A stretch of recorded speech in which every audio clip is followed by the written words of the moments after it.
So not too long ago, I made a video called Does Meta Actually Matter? And the whole point was to see if picking solely meta heroes in Dominion made the experience easier than picking heroes I put hundreds of hours into. On the video, I put a like goal to redo this challenge, but instead of comfort heroes, I'd be picking the bottom of the barrel in Dominion. And for the entertainment purposes, I will not be playing the same 3 meta heroes, but 3 new ones I've added to the list. And before I reveal the meta heroes to you, and the worst ones, let it be known that everyone has their own idea on who is meta.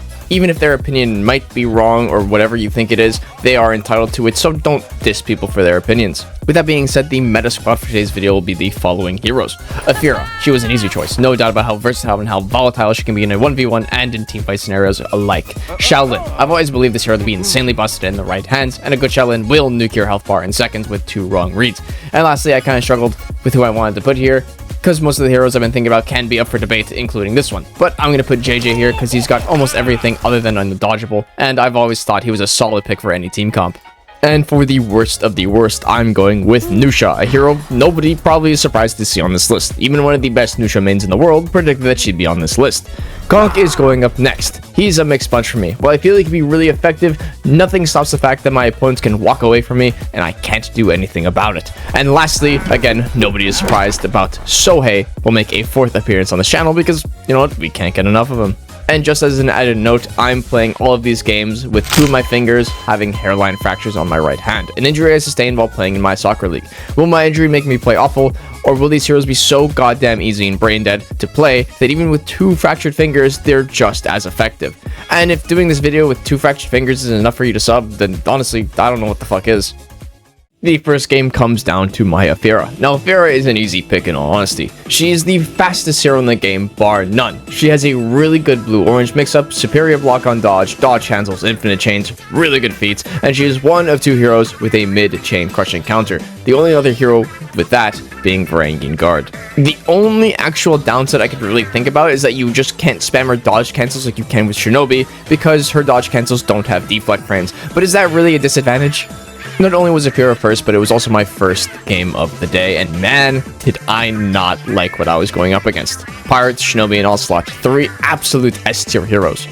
The first fight, my quote-unquote cons are made apparent, where me and a Shinobi have an interaction where his dodge cancels bails him out, but mine can't, because my dodge cancels do not have any deflect frames. And honestly, I'm not complaining about this, by the way. I think this should be the norm. It has a lot more balance to it and leaves a lot of room for counterplay. You know, looking back on this fight, I missed a single pro on Afeera, and that was her massive hitboxes on her weapon, as I absolutely pimp-slapped the fuck out of this pirate with which looks like the Force. I guess Afeera is the sole example of quote-unquote size doesn't matter. But with that, it goes both ways, where if you have a massive hitbox, that means the walls are always gonna itch to fuck with you. Thankfully though, even with half of my hand almost missing, a blue-orange mix-up is still a blue-orange mix-up. Honestly, I think my favorite part about this hero is her bash, and not because it's insanely broken being the last neutral bash in the game, or the fact that it's one of the only bashes that can still beat a scripter. It's because if someone wants to run away from you, they can soon realize that no matter how far they go, you'll be right behind them. You know, sometimes it's not just your team, because, you know, I always like to complain saying, oh, my team is bad, but sometimes it's your own friends with the worst blunders. 3rd feet. Oh. It's okay, Fudge. I still love you, and I've totally, not once in my life, ever ruined any of your punishes. After the new player experience video came out, people have been asking me to do tutorials on how to teach players mechanics. So during this video, I'm going to do little teaching lessons to teach players what they are doing wrong and how they can improve. In this example, the Shinobi has a revenge tag at 99%. I can see that because it's blinking, telling me that he is a tag from the Raider. What the Raider does not understand is that he is 1 block, parry, or dodge away from one of my attacks from getting revenge. So in response, the Shinobi is going to parry any attack that comes his way in the hopes that auto parry will save him from one of my attacks. If you are in this scenario as the Raider, all you have to do is feint once to guard break. The Shinobi is never going to just stand there and call your bluff, because it's always the better outcome to parry one of your attacks. And the final fight comes down to me versus a pirate, and I'm able to just, you know, prey on her guessing wrong again and again and again. Where even with Indomitable proccing, it's not enough because, you know, missing half my hand, I can easily predict a light is coming my way. All in all, this game was a lot harder than normal, only because they had more meta picks than us, and, you know, it's kind of hard to kill someone while they're constantly being revenge fed. But that's just how she goes. At the end of the day, it's a casual game of honor, and even if your teammates play bad, there's honestly no need to hold a grudge.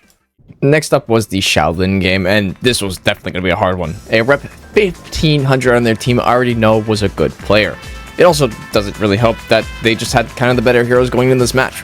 Shaolin pros are a lot. This hero has every single move in the game, even a hyper armor one. His survivability is great, hitboxes especially on dodge attack are bigger than they really should be, and he can nuke health bars in seconds. The only con is that, he takes a tad bit of brain power where just spamming buttons doesn't actually work. And also, if it wasn't bad already, the literal first death to my gladiator, he just decides that he's gonna pull his ethernet and rage quit. Look, if you die in your first fight and rage quit, you are the problem with this game. Here's another lesson for players. This is a fighting game. A fighting game has two outcomes. You win or you lose. If you can't handle losing, go buy a Switch and play Animal Crossing. This game was just kind of a wash from the start. We never had a fourth player for the entire game, meaning that there was a bot feeding them their feats and revenge constantly. But I wasn't going to give up. If there's one thing I love doing, it's making people work for their win, even if I know there's no chance of winning myself. The score is 700 to 100, an impossible comeback, but after a single blunder from the Griffin, this gives us C, allowing us to do what Shaolin does best, and that is start to pub stomp. We brought this game back from 100 to 600 to 615. From the pits of nothing, I was able to take this hero and make him work for it. Sadly, the shinobi has no clue on how his hero actually works, which can be awfully detrimental more than it is a helpful one. I always rave about Shinobi being the top 3 hero in Dominion, but that's if he's played right. If he's played wrong, on the other hand, he's like a DoorDash driver, but instead of giving people McDonald's, he gives them revenge. Here's another learning lesson for new players. Sometimes ganking is not the option. I know this Shinobi is a revenge feeder, and any attempt to help him will just feed revenge. So it's more beneficial to just break off and let him do his thing. Your role is now to make sure that he goes undisturbed while doing it, and this is exactly what happens. And in this moment, literal seconds have gone by and this Warren has made 2 bad reads and has lost half of his health while being caught in an infinite chain, which leads to his death. I'm not going to bore you with the rest of this game though, it truly was never winnable 3v4. A bot on your team is always going to be a massive detriment no matter what and who you are. It can most likely spell a loss for your team, no matter how good you are. But still rocked a 2.4 KD, being a man down. JJ was definitely a tough character for me to put in here, but I stand by this choice. He's a solid hero that has utility for anything that comes his way. Hinge stance, neutral unblockable with wide external ranges, heavy, revenge stall, opener bash, neutral hyper armor on heavies. He's honestly just the ultimate package. The only downside I think of it is that he's just awfully susceptible to being guard broken and undodgeable attacks, but I can't really say that's a downside, more like just a counter. JJ is my least repped up hero, and that's for good reason. JJ has always been an extremely strong and toxic hero no matter what, and I felt like even if I ever dropped down to that level to play him, I feel like I didn't deserve my wins. So my JJ sits at a whopping rep 1. The game starts and I'm instantly able to do what JJ does best, and that's be a body in a team fight. I'm constantly hitting people in the back, Sifu stancing attacks that would have hit me, and even when I'm being hit, my hyper armor and neutral heavy will trade anything, getting me a clean double kill with a single heavy. The next fight I'm in a 2-on-1, which could be going better honestly, but thankfully a single parry is enough for auto parry to take over and feed me an insane amount of revenge, turning this semi-losing fight into one, easily won in seconds because of JJ's high damage. Here's another tip for newer players. If you're low on health and your team has come to back you up, go get healed. There's nothing you can do with this much health that they can't do already. This game is honestly the easiest the entire video because yet again the VG player rage quit after his first death and left their team a man down. But all in all, with 1 rep into this hero, a 13-1 game is really solid. Now we can move on to the part where everyone wanted to see it, and this is the short bust kids of For Honor. Nuxia is up first on the chopping block, and I couldn't have had a better game to show off all of Nuxia's downsides in Dominion. Her pros are that she's just a really good duelist hero. She's able to win a 1v1 fight extremely quickly with good damage, and caltrops also exist for mid-clear. Her downsides are immense though. While she is good in 1v1s, she is easily peeled out of all of her traps, especially her zone trap in any team fight. Other than caltrops, her feats aren't that great. She feeds a lot of revenge, and having bad teammates that don't understand your single pro to picking her is the worst of it all. And immediately my point is made clear, where this guy just does not stop pressing buttons, meaning my near unreactable offense is rendered useless because if I ever dare to attack him, I just feed him revenge. Finally, I think though for a second he's gonna just stop mashing buttons, so I let out one trap. You know, who would have thought he would still be pressing buttons, and stupid people just don't understand when they're being stupid. What are you? An idiot sandwich. But surprise, surprise, seconds after I get a 1v1 with this Conqueror, I kill him instantly. Gee, it's almost like I could have thrived in a 1v1. This is a prime example of what you do with a Nuxia on your team. Gank as much as you can, but once he's close to revenge, back up and let the Nuxia deal with it. As I said, you don't always have to gank. If you have a duelist on your team, let them duel. But even when it's a bot though, this guy just can't sit still. He must get the kill. Behind rage quitters, people that play like this are a massive problem. People who believe that they must be involved in every single fight and every single play are more of a detriment than they are of a help. Nuxia in teamfights can struggle. Her hitboxes are okay, but they're all blockable externally. And even attempting to use a trap in a teamfight will get you killed because you leave yourself so open to just getting hit, which basically always will happen. Here's another learning lesson to newer players. If you have a hero like PK or Nuxia or even Sohei for that matter, do not go and help them in a 1v1 unless they have asked for it or you can see that they are in trouble. I'm completely unable to use anything in my kit that is effective because this guy is sticking to me like fucking glue for no reason other than just chasing kills. This is what I meant by your teammates can be your biggest con as Nuxia, because people who don't understand that you're a duelist won't let you excel in a duel.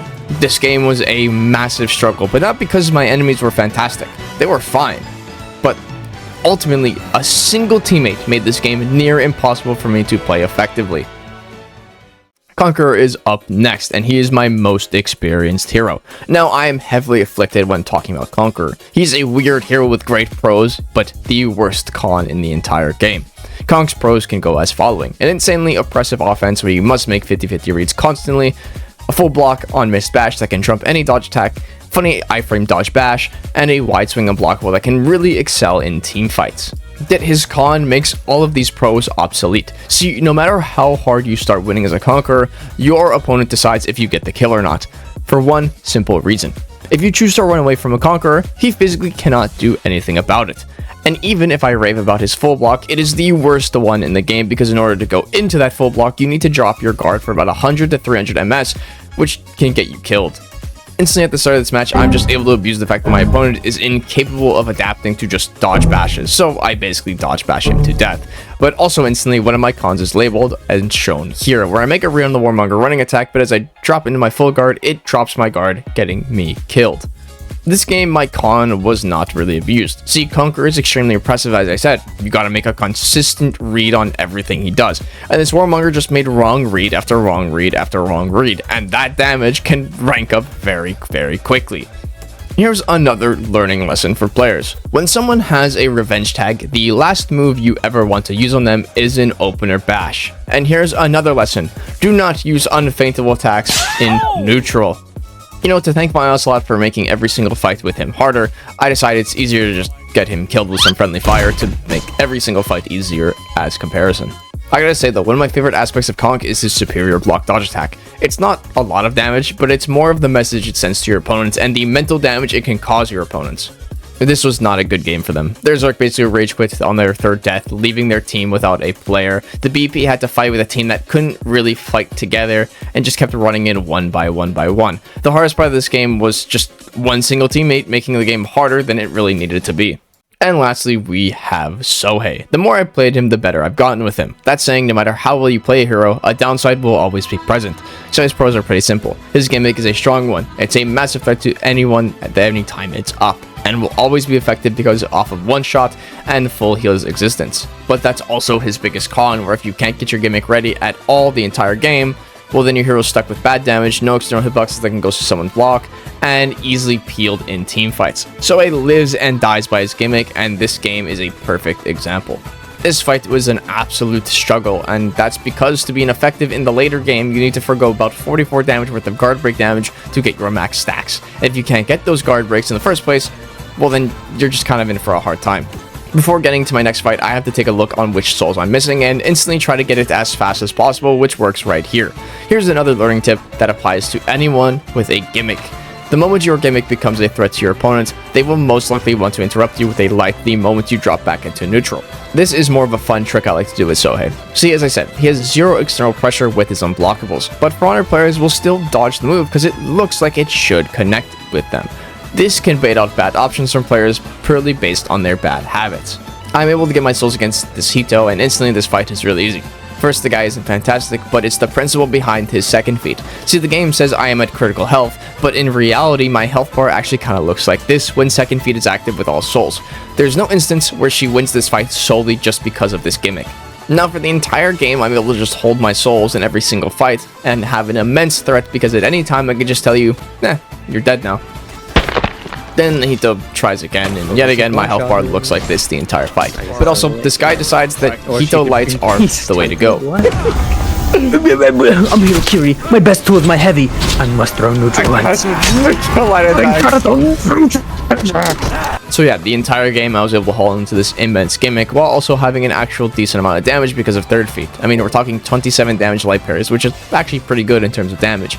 I was never under any threat this entire game, and in the final fight, without hesitation, once I felt threatened, I instantly healed to full just to prove a point. There's a reason I call this hero the problem child of the entire game, and those were these 6 games. Now, for the final thesis, can the worst heroes in the game keep up with some of the best? Yes and no. Obviously, a good player can take any hero that is considered bad and pub stomp, but against experienced players, that's a whole different story. Good players will do their best to exploit any hero's weakness, and this is where my point solely stands. Good heroes do not have downsides that are exploitable, while heroes that struggle always have downsides so detrimental that anyone actually using them against you can spell problems. I know there's already going to be comments saying, well, you didn't struggle that much on the bad heroes, you won all your games. To this I say yes and no. While the Conq and Sohei game went well, that's because the downsides were never abused. Meanwhile, in the Nuxia game, they were out in full display. Playing a bad hero solely depends on how your opponents want to play. And that's all for me. As always, I love you guys, and I hope you guys have a great day.